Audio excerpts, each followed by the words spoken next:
I'm Managing Director of the Institute of Productivity, a consultancy that specialises in social productivity, in agri-productivity and in accredited programmes relating to productivity and productivity development. We're currently working on a series of food-related programmes in developing countries covering crops, poultry and aquaculture. And you can see how we work and what we work on our website. Please take a look. I am President of the World Confederation of Productivity Science, a global NGO that links together productivity centres and agencies around the globe to share knowledge and expertise and to share good practice. I am President of the European Association of National Productivity Centres, a group of national productivity centres around Europe that exist to share their experience and their knowledge and to share good practice. I would have liked to have been with you in Slovakia for your event, but unfortunately other commitments make this impossible. However, I have agreed to give this video presentation, and I wish you well in your event and hope that you can leave a valuable legacy for Slovakia in terms of its forward productivity development. This presentation is about the productivity challenges facing the world in the 21st century. First, we should make it clear why we need to address this. Why does it matter? Why does the world need to improve productivity? The best illustration I can give is this cake and this bigger cake. In simple terms, only productivity helps us bake a bigger cake. Governments and other agencies often try to share the existing cake out differently by reducing the share given to one stakeholder group and increasing the share given to another. But governments do not and cannot in fact bake a bigger cake. Only industry and commerce can do that, and they can only do it by improving their productivity. If we don't improve productivity, any gains we make are offset by rising inflation. Only improved productivity generates real additional wealth. And here's another interesting fact. If we could improve productivity at a relatively modest rate of 3% per year, then the standard of living doubles after 22 years.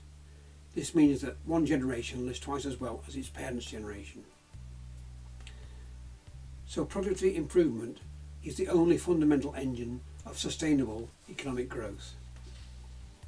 Any country not improving its productivity is failing in its duty to improve the lot of its citizens. Yet the figures show that since the financial crisis of 2008, growth has stalled in most developed economies. Most of the world is in a productivity slump, and this is proving to be both sticky and stubborn.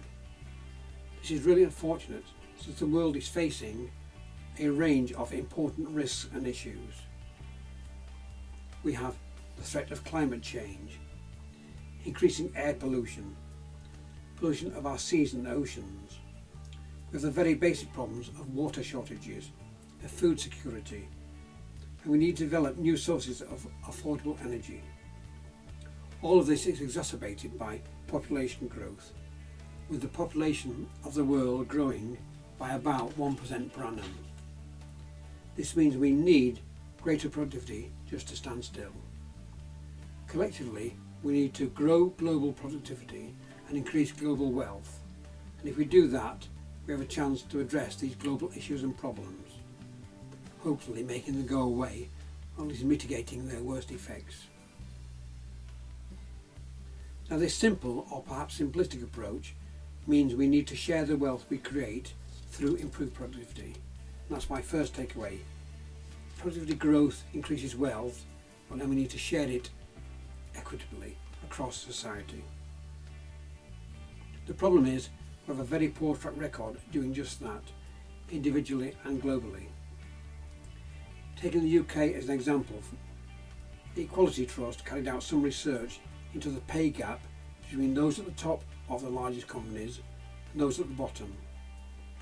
Of the companies that responded to the survey, the average pay multiple of the chief executive over the lowest paid worker was 262 to 1. Think about that. The chief executive on average earns 262 times as much as the lowest paid worker. Is that fair? I'm not sure it's fair, but it's certainly remarkable. What's perhaps more surprising, and certainly worse, is that the Equality Trust goes on to say that there's little evidence to suggest that this increased pay results in increased company performance. So we're paying our chief executive 260 times as much as the lowest worker with perhaps little effect.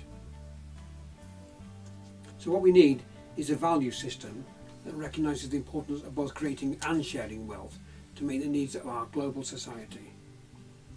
We need a global trading system that encourages productive firms and at least does not support or protect non-productive firms. So what do we need to do, and who needs to do it? Let's take a look first at the role of governments. Their role, or their collective roles, are to, first of all, support innovation, a key driver of productivity. They support innovation by, for example, ensuring effective protection for intellectual property, by offering incentives to commercial companies to invest in research and development, and by connecting commercial companies to academic research. This connectedness is also important in other ways. Governments should promote and encourage connectedness across sectors to help diffuse innovation and share good practice. They should also support sector benchmarking so that firms know who the best performers are in their sector and where they stand in relation to these best performers. Governments must create an effective education and skills infrastructure that's capable of meeting the current needs and the future needs of industry, that promotes lifelong learning and encourages continuing skills development. We need to create a multi-skilled, productive and flexible workforce. Governments must also create a supportive legal and regulatory framework, one that does not add bureaucracy, does not stifle risk-taking and does not restrict worker mobility. Similarly, governments need to provide a financial or macroeconomic regime which encourages longer-term thinking, or at least does not encourage short-term thinking. If governments can get all these factors right, they build an infrastructure and set a tone for high performance and high productivity. It's then the job of organisations to build on this potential. One of the most important tasks they have is to manage the talent pipeline by recruiting, training and developing their staff so they have the right knowledge, skills and attitude to be positive contributors and valuable assets to the organisation, making a difference to productivity and performance.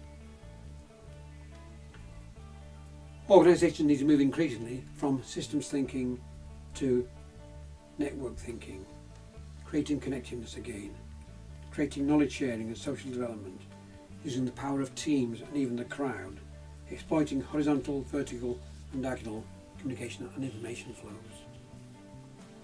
Because innovation is important, they need to create a culture of creativity. They do this by first ensuring that employees are engaged with the organisation, understanding the mission and vision, their own particular role and ways in which their input is required. The organisation then needs to provide opportunities for those engaged employees to explore ideas and possible futures. They should provide training in creative thinking tools and techniques and make sure that employees have the time and space to think and make their contribution. It's no use wanting it but not giving them time and space in which to do it. They should also benchmark themselves against their competitors, their peers.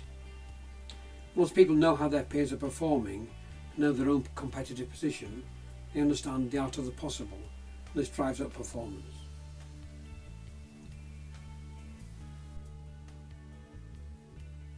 So let's summarise what we have said. It is the role of governments to build the infrastructure that creates the potential for higher productivity. It is a very important role. Governments must do this and must not do too much. They should build the infrastructure and then get out of the way, while organisations build on that infrastructure to realise their potential. Now, if we can do all this in a framework where society has created a policy and value framework which ensures that wealth generated is shared and used wisely, we have the opportunity to address the issues we identified earlier.